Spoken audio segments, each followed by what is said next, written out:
إذا كنت من المتابعين الجدد اشترك الآن في القناة ليصلك الجديد بالضغط على الزر الأحمر أسفل القناة مع تفعيل الجرس. أخطر المخلوقات البحرية التي تعيش في الأعماق والتي لم ترها من قبل.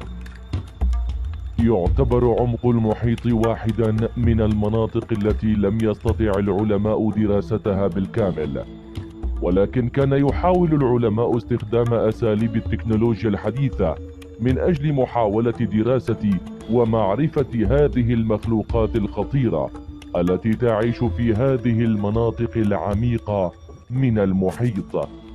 ولهذا نحن هنا اليوم في هذا الفيديو سوف نعرض عليكم بعضا من آخر هذه المخلوقات التي من المؤكد أنك لم ترها من قبل. قبل البدء لا تنسى الاشتراك في القناة وتفعيل زر الإشعارات ليصلك كل ما هو جديد من فيديوهاتنا. هل أنت مستعد؟ هيا بنا نبدأ. في المرتبة الأولى أتولا جيليفيش.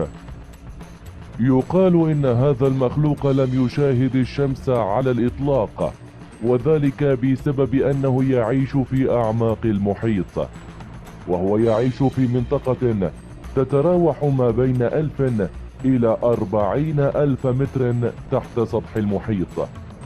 وفي هذه المنطقة لا يوجد ضوء على الإطلاق، كما أنه يزداد الضغط بدرجة كبيرة جدا. ومن المعروف أن كل المخلوقات التي تعيش على هذا العمق قادرة على إصدار أضواء حتى تستطيع اكتشاف كل ما يوجد حولها وأمامها، ولكن هذا القنديل قادر على القيام بإصدار هذه الأضواء عندما يقترب منه أي حيوان مفترس، ولهذا فهو يستطيع جذب انتباه الكثير من الحيوانات الأخرى إليه حتى يتم عمل مشاجرة بين العديد من الحيوانات المفترسة. وفي هذا الوقت يستطيع القنديل الهرب، كما أنه يستخدم المجسات الطويلة الخاصة به حتى يستطيع صيد الأسماك. في المرتبة الثانية كومب جيلي. في البداية سوف تظن أن هذا المخلوق عبارة عن الكرة المضيئة التي تستخدم في الديسكو، ولكن في الحقيقة إنه عبارة عن مخلوق مثل قنديل البحر، ولكنه مختلف بعض الشيء، حيث أنه قادر على ابتلاع أي حيوان يقترب منه على الفور. يستطيع تناول حتى 10 أضعاف وزنه في اليوم الواحد، وهو لديه جسد شفاف وقادر على نشر العديد من الأضواء كما هو واضح في هذا المقطع المدهش. ويقال إنه يعيش في منطقة على عمق يتراوح ما بين 700 إلى 1000 متر، وفي بعض الأحيان من الممكن أن يعيش في مناطق أعمق من هذا المستوى. في المرتبة الثالثة سي سبايدر. يؤكد الكثير من العلماء على أن العناكب البرية لا تفضل الاقتراب من المياه، ولكن على العكس من ذلك يوجد نوع من العناكب التي تعيش في المياه. من الممكن أن يصل طول القدم الخاص بهذا العنكبوت إلى 50 سنتيمترا بالكامل، ويقال إنه لا يستخدم هذه الأقدام في الجري والهرب من الحيوانات المفترسة فقط، ولكنه قادر على الحصول على الأكسجين من خلال هذه الأقدام. ويقال إن هذا الحجم الضخم الذي يتمتع به بسبب هذه المنطقة التي يعيش فيها في درجات الحرارة المنخفضة، وهو يعتبر واحدا من أغرب العناكب التي تعيش حول العالم بسبب هذه الصفات الغريبة المعروفة عنه. في المرتبة الرابعة فانغ توث. يعتبر هذا المخلوق واحدا من أخطر المخلوقات البحرية حول العالم، وفي الحقيقة إنه لا يفضل أي شخص الاقتراب منه بسبب الخطورة الكبيرة التي يشكلها على البشر من خلال هذه الأسنان والأنياب الكبيرة جدا في الحجم. وفي الكثير من الأوقات يتعرض إلى الهجوم من قبل العديد من الحيوانات المفترسة في هذه المنطقة التي يعيش فيها، ولكنه أيضا قادر على الهجوم على العديد من الحيوانات الأخرى البحرية مثل الحبار والجمبري. ويقال إنه يعيش على عمق 5000 متر، ويصنف على أنه يمتلك أطول الأسنان في المخلوقات البحرية الصغيرة في الحجم. وعندما تصل السمكة إلى مرحلة البلوغ تكون غير قادرة على غلق الفم بسبب طول حجم الأسنان والأنياب. في المرتبة الخامسة أنجلر فيش. تعتبر هذه السمكة واحدة من أشهر الأسماك التي تعيش في أعماق المحيط والبحر، وهذه الصور توضح الأنثى الخاصة بهذا المخلوق، حيث أنها أكبر في الحجم من الذكر. وبالكاد استطاع العلماء تجميع معلومات عنها، وذلك بسبب أنها تعيش على أعماق كبيرة ومن الصعب اكتشافها. ويقال إنها تعيش على عمق 800 متر وأكثر، ولهذا من الصعب على العلماء الحصول على صور دقيقة لها. ولكن أكثر الأشياء التي تميز هذه السمكة هو هذا الفلاش الذي يظهر فوق رأسها، حيث أن هذا الشيء هو ما يؤدي إلى جذب انتباه الفريسة إليها.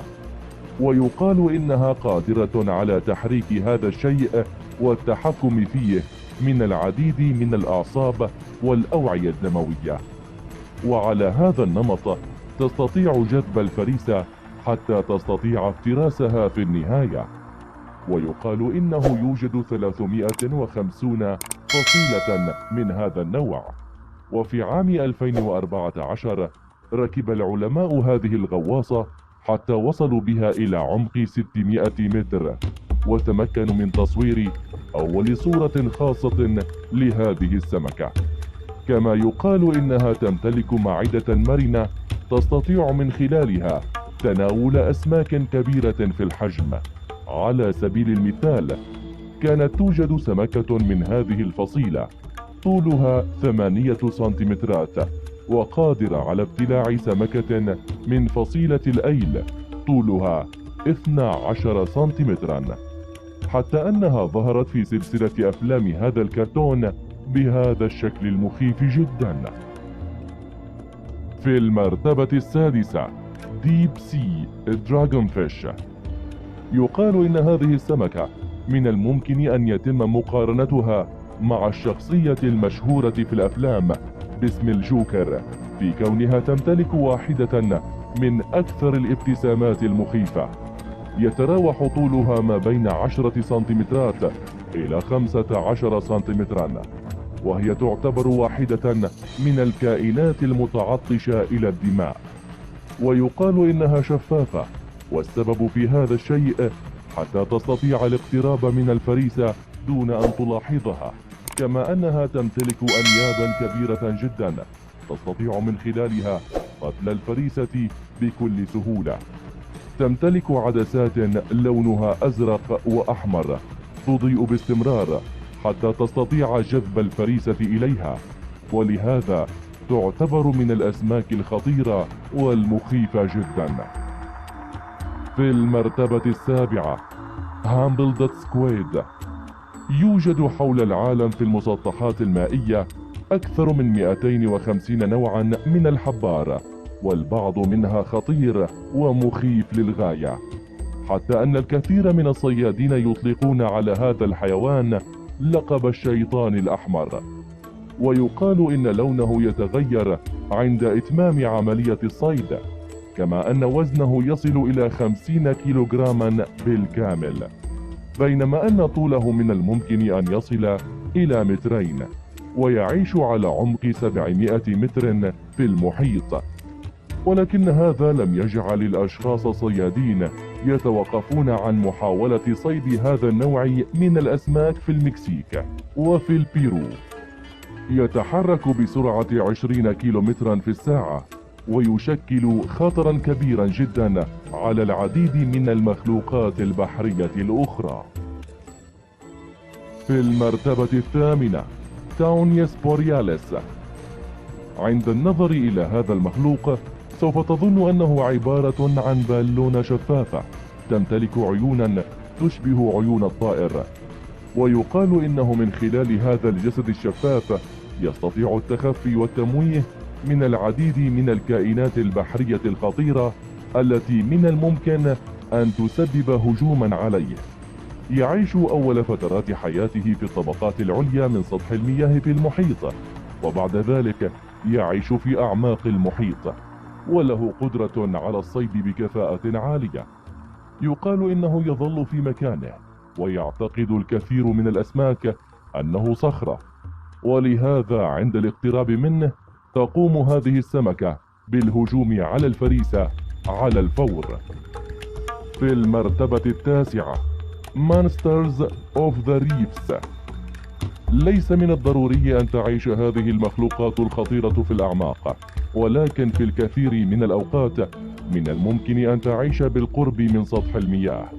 على عكس باقي الأسماك، تستطيع هذه الضفدعة المعيشة على الشعب المرجانية، ويوجد منها 150 نوعا، وكل نوع لديه شكل مميز ومختلف عن النوع الآخر، وهي تمتلك واحدا من الأشكال الغريبة جدا التي تجعلها تظهر بهذا الشكل أمام باقي الأسماك، والتي تتميز بقدرة كبيرة في التمويه، حتى أنها لديها زعانف سفلية تستطيع من خلالها السير على سطح الأعماق في المسطحات المائية. ما هو أكثر مخلوق نال إعجابك اليوم في هذا الفيديو؟ هل كنت تعرف أيا من هذه المخلوقات من قبل؟ أخبرني في التعليقات، ولا تنسى الاشتراك في القناة وتفعيل زر الإشعارات ليصلك كل ما هو جديد. إلى اللقاء.